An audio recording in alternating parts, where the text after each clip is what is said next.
Lucas, capítulo 16.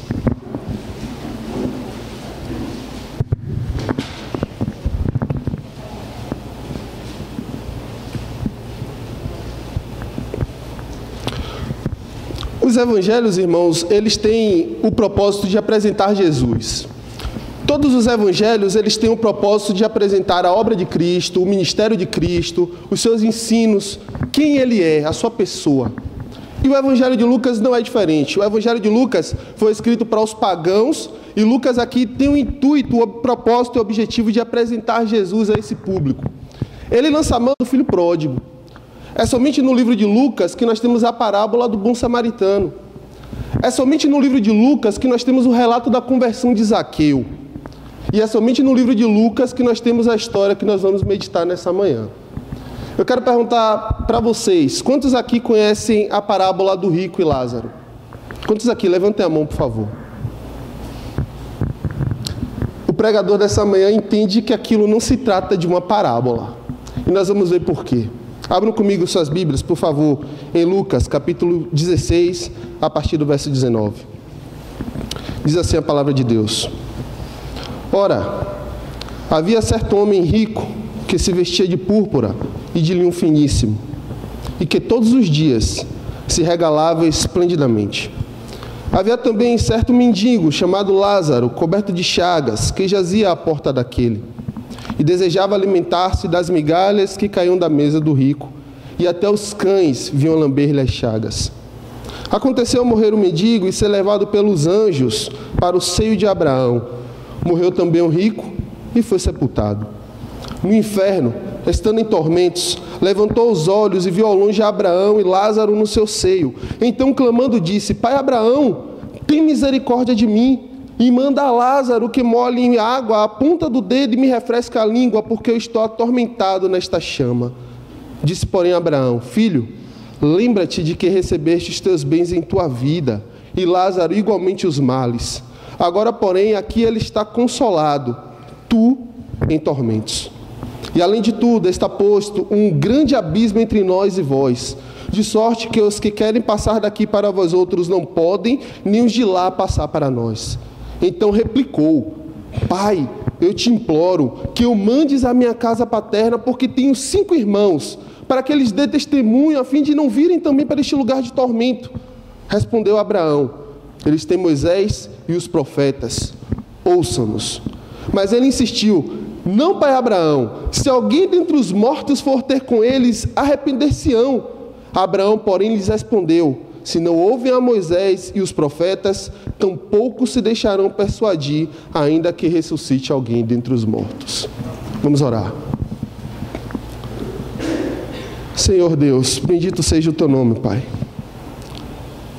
Nessa manhã, Senhor, nós estamos aqui congregados e o nosso pedido, Senhor, é para que o Senhor fale conosco através da sua palavra.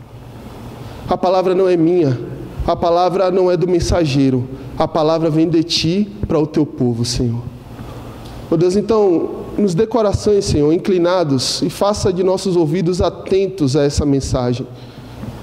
Ó Deus, a tua palavra fala conosco. E que o Senhor conceda, ó Pai, que haja nessa manhã aqui conversão para a glória do Teu nome. Para que haja, ó Pai, aqui nessa casa, entendimento do que é ser filho de Deus. Entendimento, Senhor, do que nos aguarda na eternidade. Ó Senhor, esteja aqui no meio do Teu povo, é o meu pedido nessa manhã. Para a glória Tua e para o nosso bem, eu clamo. Amém. Irmãos, Jesus vem de uma conversa aqui com seus discípulos e com os fariseus sobre dinheiro.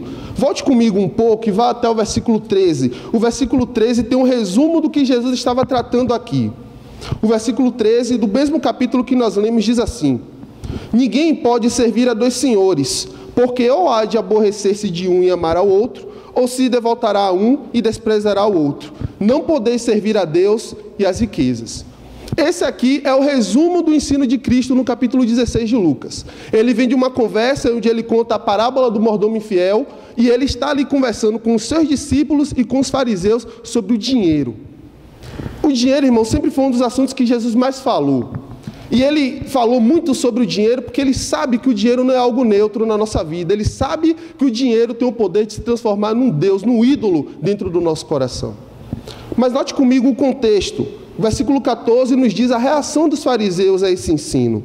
Diz assim: os fariseus, que eram avarentos, ouviam tudo isto e o ridicularizavam. A reação dos fariseus ao ouvir os ensinos de Cristo sobre o dinheiro era de ridicularizá-lo, escarnecer do ensino dele. A tradução aqui, a palavra dá a ideia de alguém empinando o nariz ao ensino de uma outra pessoa, completamente indiferente, até caçoando daquelas palavras. É então que Jesus lança a mão dessa história. Como nós falamos, irmãos, no começo, eu não acredito se tratar de uma parábola, por algumas razões. Primeiro, nas parábolas de Jesus, normalmente os personagens não tinham nome. Era sempre algo impessoal. Era um semeador saiu a semear, ou um pai tinha 2 filhos, ou um administrador que deixou seus bens para os seus empregados administrarem. Nunca personagem tinha nome nas parábolas de Jesus. Eu também não acredito se tratar de uma parábola, porque o texto não fala hora nenhuma que se trata de uma parábola. Vá comigo, por favor, a Lucas, capítulo 13, versículo 6, poucos capítulos antes do que nós lemos. Lucas 13, versículo 6. O que diz aí no versículo 6? A Bíblia diz assim: então Jesus proferiu a seguinte parábola. Vá comigo a Lucas 14, 7. Diz assim: reparando como os convidados escolhiam os primeiros lugares, propôs-lhe uma parábola. Vá comigo também a Lucas 12, 16. Lucas 12, 16. Diz assim: e lhes proferiu ainda uma parábola, dizendo... Mas quando nós chegamos na passagem do rico e Lázaro, não há indicativo de que seja uma parábola. Mas o argumento principal, ao meu ver, por não se tratar de uma parábola, é porque parábolas, irmãos, tratavam de realidades espirituais sendo mostradas através de figuras terrenas. Ou seja, Jesus falou de um pai que tinha 2 filhos. Jesus falou de um semeador que saiu a semear. Era sempre algo terreno que ilustrava uma realidade espiritual. Aqui não. Aqui nós temos a realidade espiritual nua e crua. De maneira que esse texto, irmãos, você pode ignorar a sua mensagem, você pode zombar da verdade da sua mensagem, mas o que você não pode é simplesmente dizer que não entendeu. A passagem é muito clara e ela nos diz que a vida não é simplesmente viver e que a morte não é o fim das coisas. C.S. Lewis, certo dia, passando em frente a um túmulo de um ateu, ele viu a lápide que dizia o seguinte: aqui jaz um ateu, bem arrumado, cheiroso e bem vestido, convencido de que não há lugar nenhum para ir. Tinha escrito isso na lápide do túmulo daquele ateu. C.S. Lewis, quando passou, ele disse: como ele queria que isso fosse verdade. Irmãos, há algo após a morte. Há 2 destinos, o céu ou o inferno. Vamos ver o contraste na vida desses 2 homens em vida, em primeiro lugar. Versículo 19.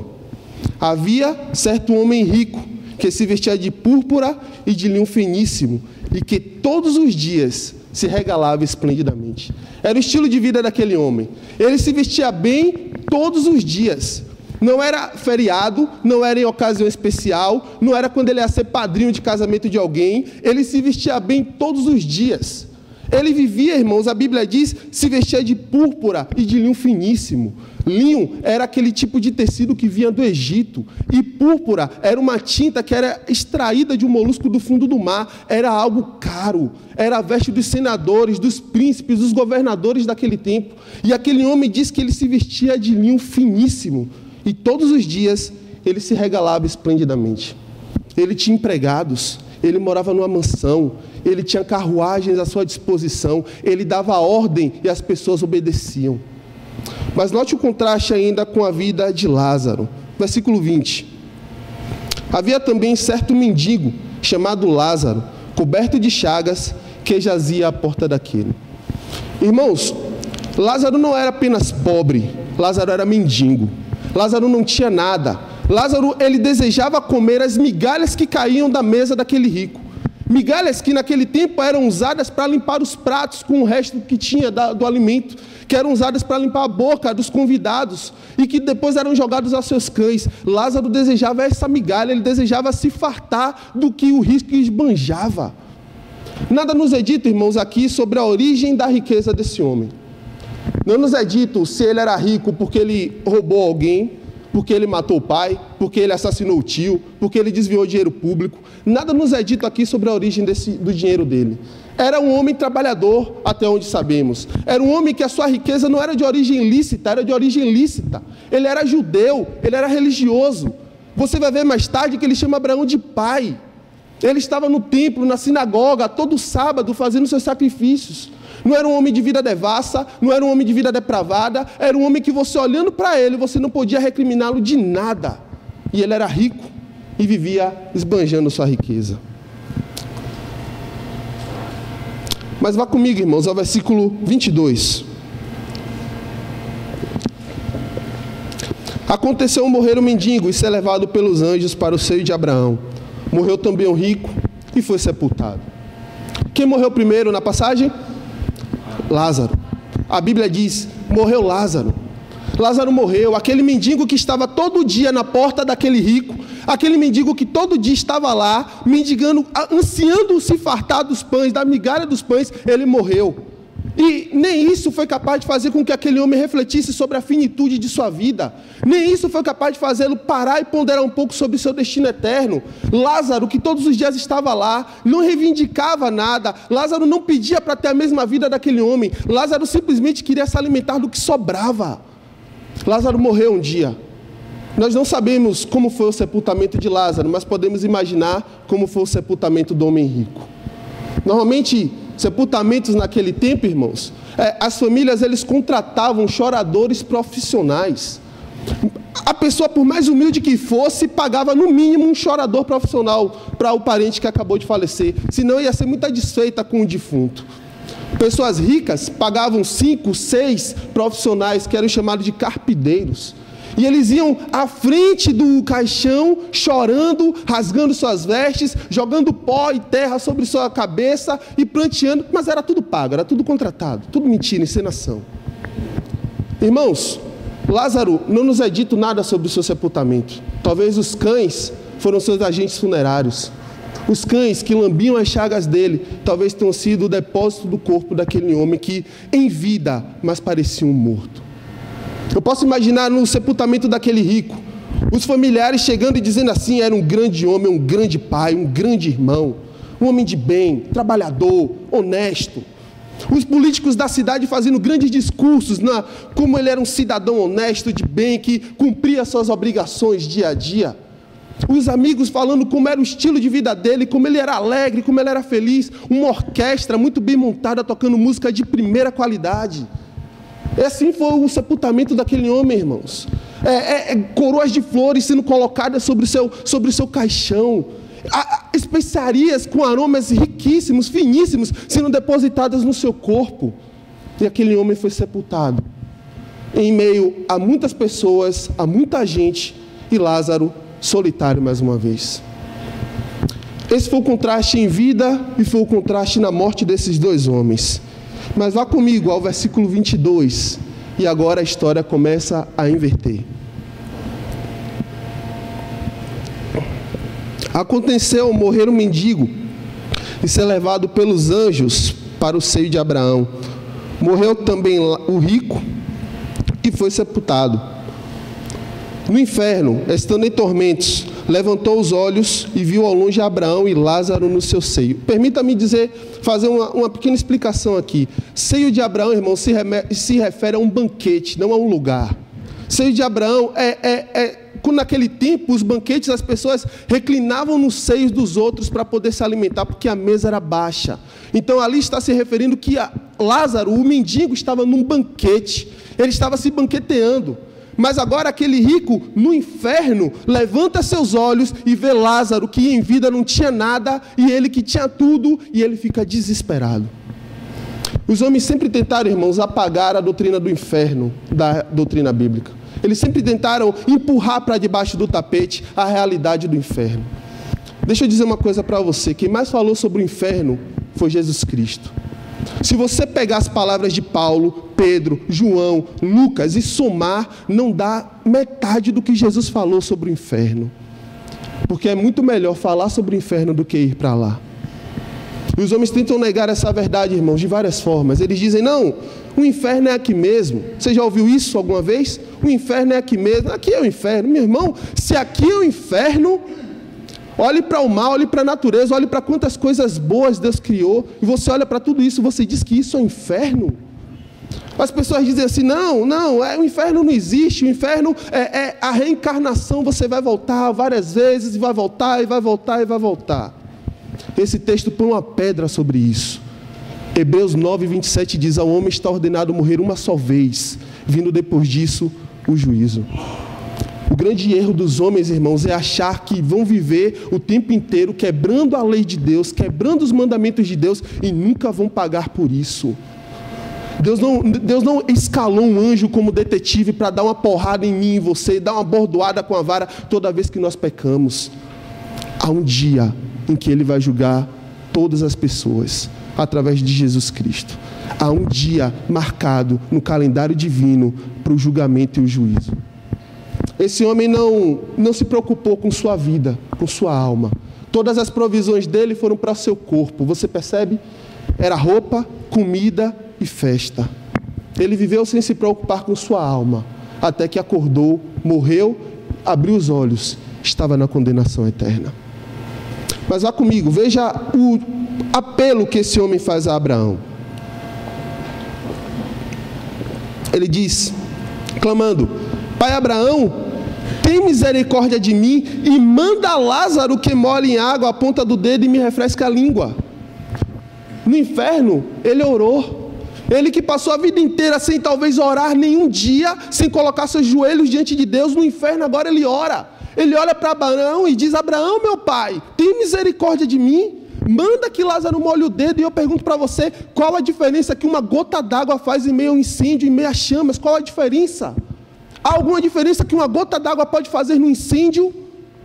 O que Jesus está dizendo aqui, irmãos, é que não há nenhum consolo, não há nenhum alívio para quem está lá. Nenhum alívio será dado para quem for jogado lá. É isso que Jesus está dizendo aqui. E ele olha para Abraão e ele dá ordens como ele dava a seus servos. Ele diz a Abraão, pai, manda Lázaro. Ele não diz assim, pai, eu te peço que o Senhor envie Lázaro. Ele diz, manda Lázaro, ele dá uma ordem. Ele continua olhando para Lázaro como alguém inferior a ele.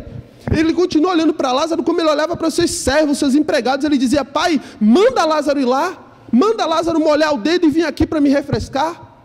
E Abraão então dá uma resposta a ele. Abraão disse, filho, lembra-te de que recebeste os teus bens em vida, e Lázaro igualmente os males. Você agora clama por misericórdia?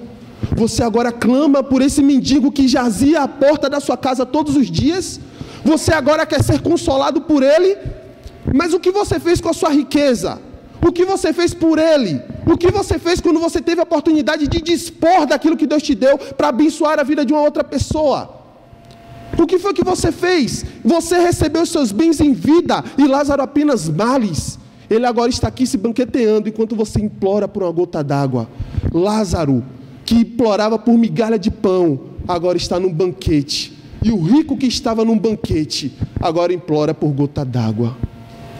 Observe esse contraste na vida desses homens. Mas ele continua. Ele diz no versículo 27, então replicou, pai, eu te imploro que eu mandes a minha casa paterna, porque tenho 5 irmãos, para que ele dê testemunho, a fim de não virem também para este lugar de tormento. Aquele homem agora despertou nele um espírito missionário. Ele queria que Lázaro fosse lá falar com seus irmãos, pregar aos seus irmãos, para que os irmãos não fossem para lá, para aquele lugar. Você já ouviu hoje em dia alguém dizer assim, alguma vez? O inferno deve ser muito bom, porque eu vou ter muita companhia lá, a gente vai fazer uma festa.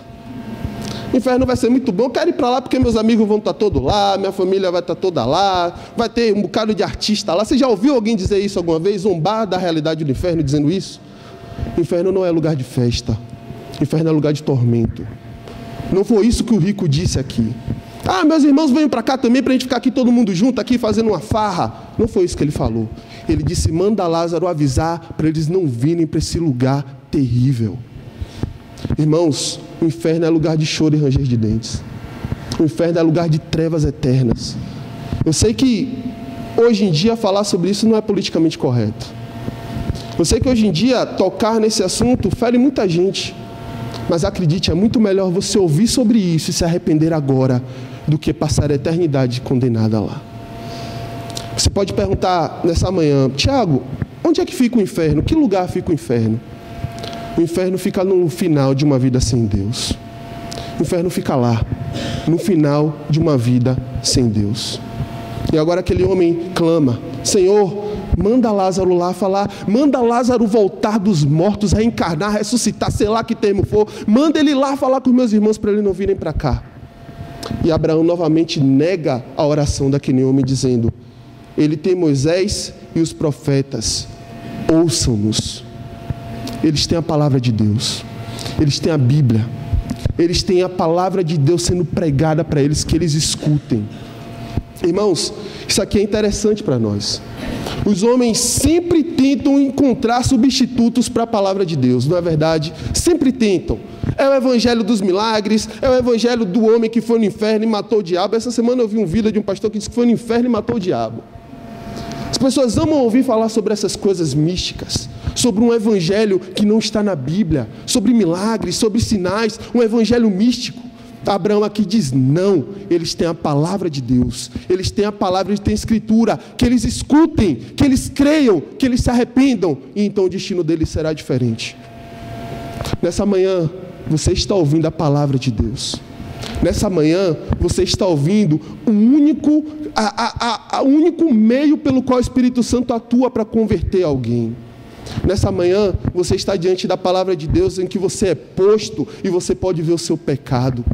Nessa manhã, você está diante da palavra de Deus, que você é posto e você pode ver um Salvador reto, amoroso e santo sendo crucificado por você na cruz. Nessa manhã você está diante da palavra de Deus, posta diante de você, para que você se dobre os joelhos e creia que Jesus Cristo veio para lhe salvar, se arrependa e confesse seus pecados. Nessa manhã você está ouvindo Moisés e os profetas. Creia e seja salvo.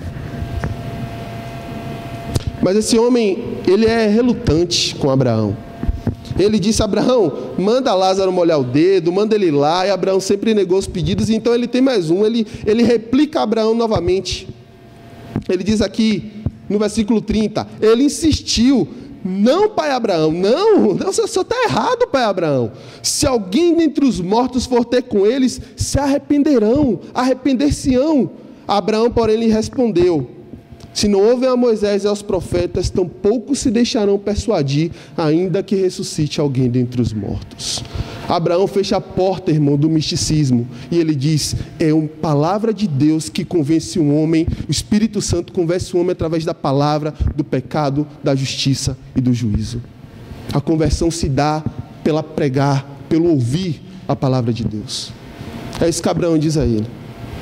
Irmãos, isso aqui é verdade. Isso aqui foi um relato que Jesus contou de um fato verídico. E é tão verdade que as pessoas não iam se arrepender simplesmente por ver milagres, que existia um certo Lázaro que ressuscitou uma vez, o irmão de Marta e Maria. E qual foi a reação das pessoas quando Lázaro ressuscitou? O que foi que eles quiseram fazer? Eles se dobraram e reconheceram o seu pecado? A Bíblia diz que quando eles viram Lázaro jantando lá na mesa, eles quiseram matar Lázaro e Jesus. O ódio deles a Jesus aumentou, porque Jesus fez milagre e ressuscitou um morto depois de 4 dias. Ver milagres não converte ninguém.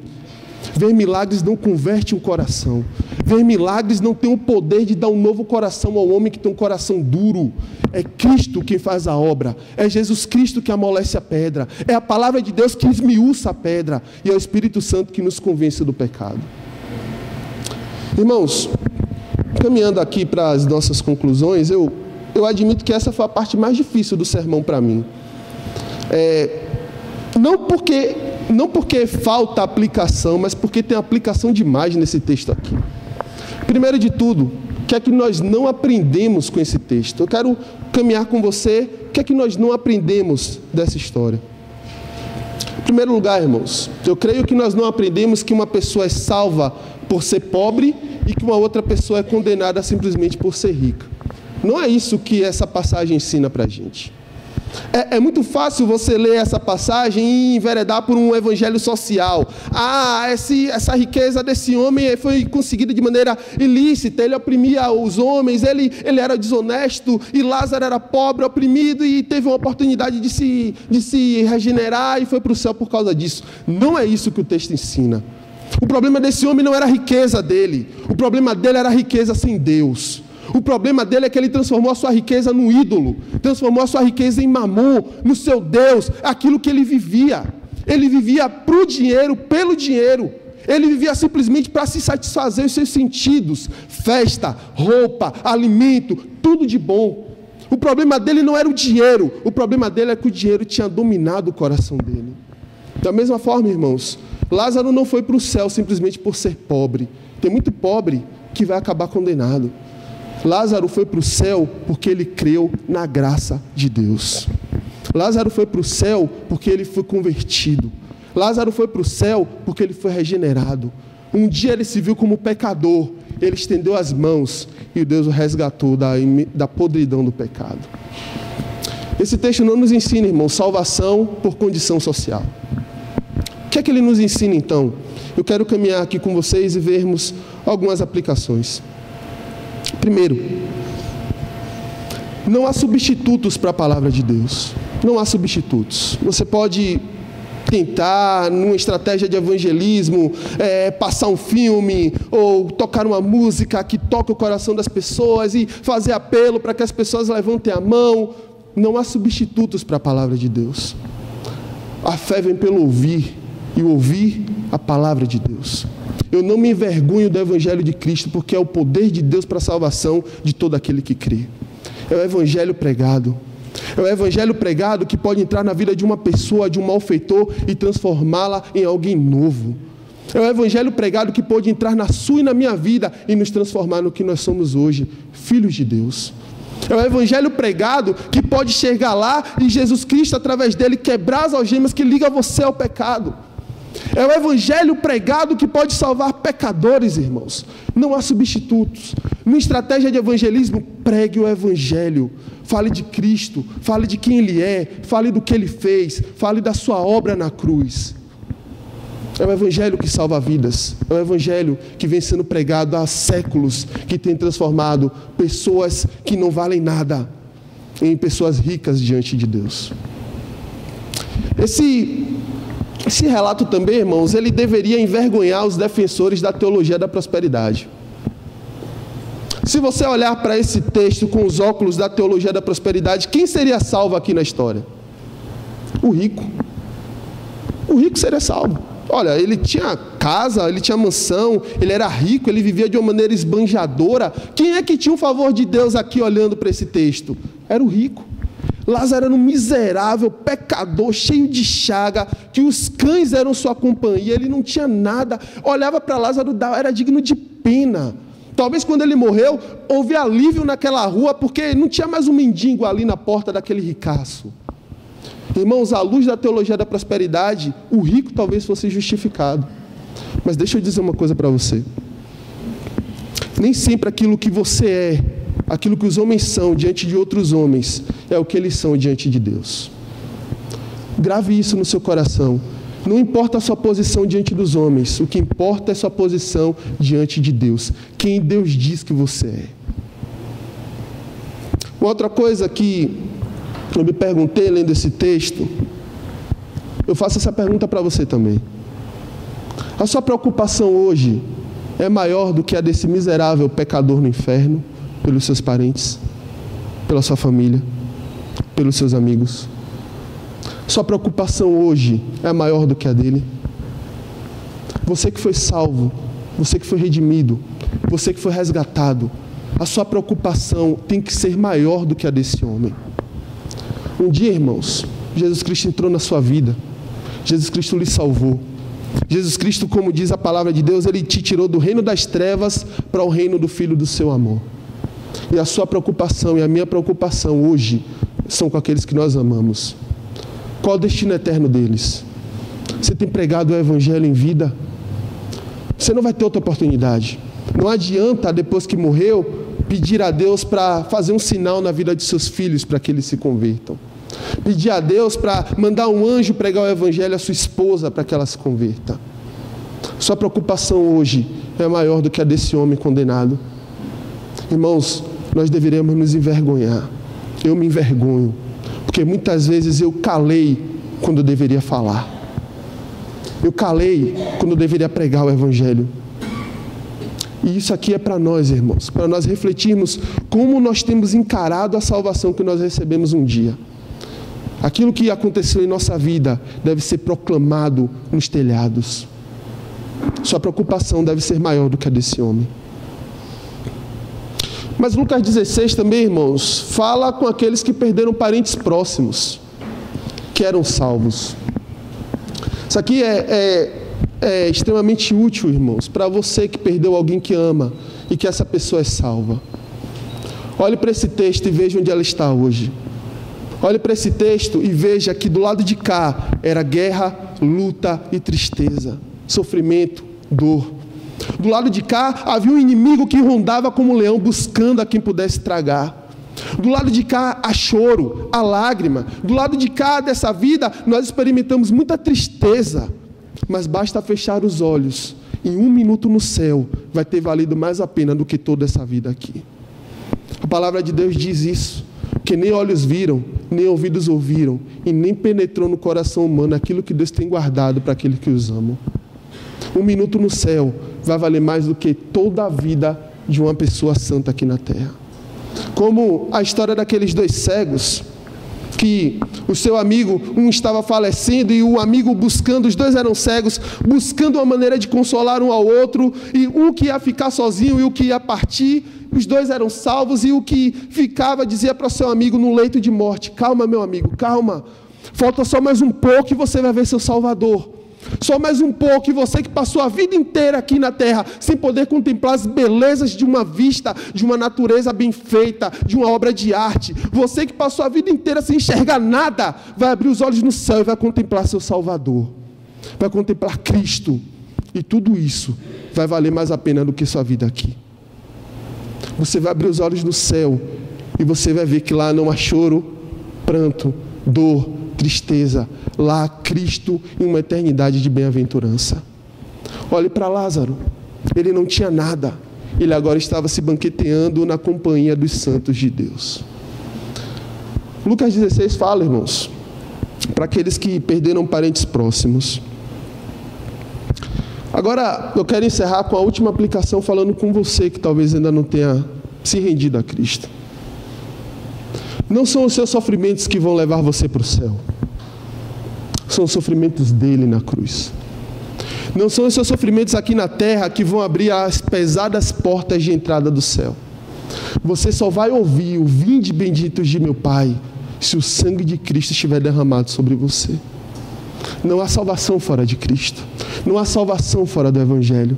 Não há salvação fora da cruz do nosso Salvador. É por isso que Paulo, olhando para tudo isso, ele disse: Cristo é tudo. Cristo é tudo. E nessa manhã eu convido você que ainda não se rendeu a Jesus a se curvar diante dele, a se dobrar diante dele. Sabe qual é o grande problema do inferno, meu querido? É que ele dura tempo demais.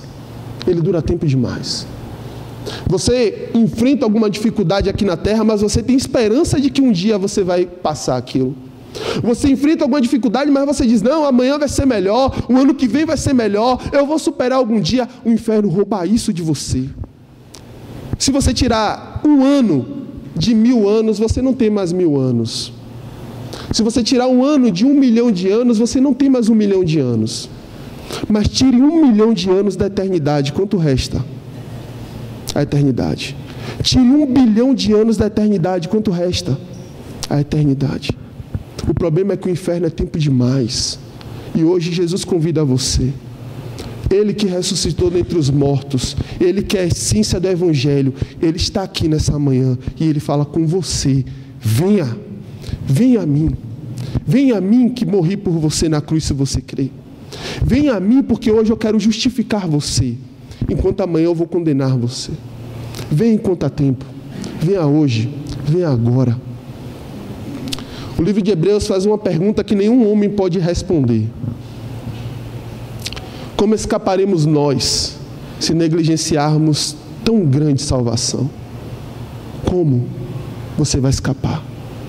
A ordem de Deus para você nessa manhã é: fuja. Fuja da ira vindoura. Fuja do castigo eterno e se refugie nos braços de Cristo. Irmãos, quanto a nós, vamos olhar para essa passagem e lembrar que a nossa breve e momentânea tribulação produzirá para nós eterno peso de glória. Vamos lembrar para nós que a nossa companhia no momento da morte serão os anjos de Deus. E nós, como lemos em Apocalipse 5, estaremos para sempre com o nosso Deus e nosso Salvador. Jesus Cristo vai receber você no céu. Ele vai abrir as portas e vai dizer: venham para a eternidade. Pense você nesse dia, irmãos. E você vai encarar todo e qualquer sofrimento dessa terra com uma disposição diferente. Não há nada que você passe aqui que não será recompensado lá. A eternidade com Deus é muito melhor. Que nós nos apeguemos a essa verdade, que nós vivamos uma vida, irmãos, que glorifica o nome do nosso Salvador. Vamos orar. Bendito seja o teu nome, ó Pai, pela tua palavra, pela exposição da tua verdade. Senhor, eu quero nessa manhã implorar a Ti que o Senhor salve pecadores aqui hoje. Eu não tenho 5 irmãos, eu tenho 2 irmãs que precisam ser salvas pelo poder de Deus. Mas não apenas eu, Senhor. Há uma multidão aqui que tem parentes que desejam ver serem salvos. Nos dá ousadia para proclamar a Tua verdade, Senhor. Nos dá poder do Espírito Santo para vivermos uma vida santa aqui na terra. Que a nossa leve e momentânea tribulação, Senhor, não seja para nós pedra de tropeço, mas para que nós olhemos para ela e pensemos em tudo isso à luz da eternidade. O Senhor foi para o céu, foi preparar lugar. O Senhor está preparando a nossa morada eterna, e aqui nós somos peregrinos. Nós não somos desse mundo, nós não somos desse século, nós não somos dessa terra, Senhor. Nós somos do céu, somos Teu povo, somos sacerdócio real, somos povo adquirido pelo sangue de Cristo Jesus. Nos concede, ó Pai, ver aqueles a quem amamos, se rendendo ao sangue e ao sacrifício de Cristo. Convence-os, Senhor, do pecado. Convence-os, ó Pai, de que eles estão a passos largos rumo à condenação eterna. Convence-os, Senhor, de que nesse mundo não há nada que possa satisfazê-los, exceto Cristo Jesus e este crucificado. Ó Deus, tem misericórdia de nós, tem misericórdia da Igreja Batista Regular da Pituba, Senhor. Concede-nos, ó Pai, envolvimento com a obra do evangelismo. Concede-nos, Senhor, envolvimento com a obra missionária.